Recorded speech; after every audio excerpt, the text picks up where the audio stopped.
One text that I'm thinking about as you're talking about the power of sentimentality to affect change is, of course, Uncle Tom's Cabin, Harriet Beecher Stowe, a major text that's been kind of added to the canon in the 80s, in part because of Jane Tompkins and other feminist critics. Right. Could you talk a little bit about that text and where you see it fitting into what you're describing in the 19th century? When I started to think about this subject and women writers, and I realized that when I, bookworm that I was as a child, I really didn't read American writers. I really grew up reading the English women writers. Jane Austen, George Eliot, the Brontes. They were the people that they were the writers that I read. Even Hardy, I really loved Hardy, and D.H. Lawrence.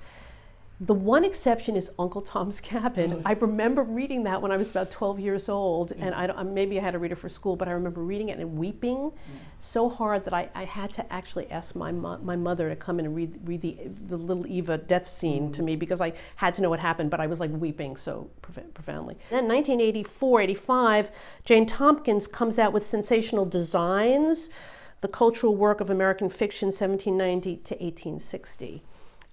This was a text that profoundly shook the way many of us thought about American literature, because what she argues is not only that women cannot find themselves in those major texts, but that there is actually an other Renaissance. And she has a chapter in this book called The Other Renaissance, in which she then talks about the novels that were written, especially she's concerned with novels that were written around the time of the American Renaissance that were so wildly popular, like Susan Warner's A Wide, Wide World, or Uncle Tom's Cabin, which, I don't know, statistics like sold like 50,000 copies in 2 months. It was like better selling than the Bible, right? This is a text that profoundly influenced 19th century America, but then somehow doesn't get into Matheson's canon. So you're kind of wondering why.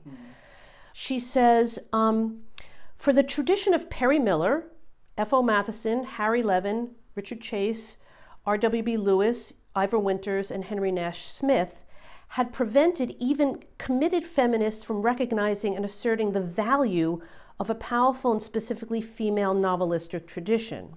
The very grounds on which sentimental fiction had been dismissed by its detractors, grounds which have come to seem universal standards of aesthetic judgment, were established in a struggle to supplant the tradition of evangelical piety and moral commitment these novelists represent. So that's the argument, that these novels represent a kind of a response to and a reaction against the kind of pietistic Puritan kind of tradition.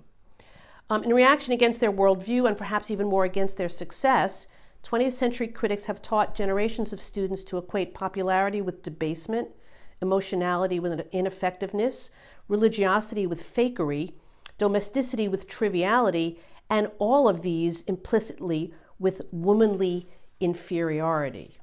So she goes on to talk about how these sentimental novels were seen as responsible for a series of cultural evils whose effects still plague us. The generation of American religion from theological rigor to anti-intellectual consumerism, the rationalization of an unjust economic order, the propagation of the debased images of modern mass culture, and the encouragement of self-indulgence and narcissism in literature's most avid readers, that is, women. She also says that in contrast to male authors such as Thoreau, Whitman, and Melville, who are celebrated as models of intellectual daring and honesty, these women are generally thought to have traded in false stereotypes, dishing out weak-minded pap to nourish the prejudices of an ill-educated and underemployed female readership. So her thesis is that the popular domestic novel of the 19th century represents a monumental effort to reorganize culture from a woman's point of view, that this body of work is remarkable for its intellectual complexity, ambition, and resourcefulness, and that in certain cases it offers a critique of American society far more devastating than any delivered by better-known critics such as Hawthorne and Melville. And finally, she says, it suggests that the enormous popularity of these novels, which has been cause for suspicion bordering on disgust, is a reason for paying close attention to them. And she cites Uncle Tom's Cabin.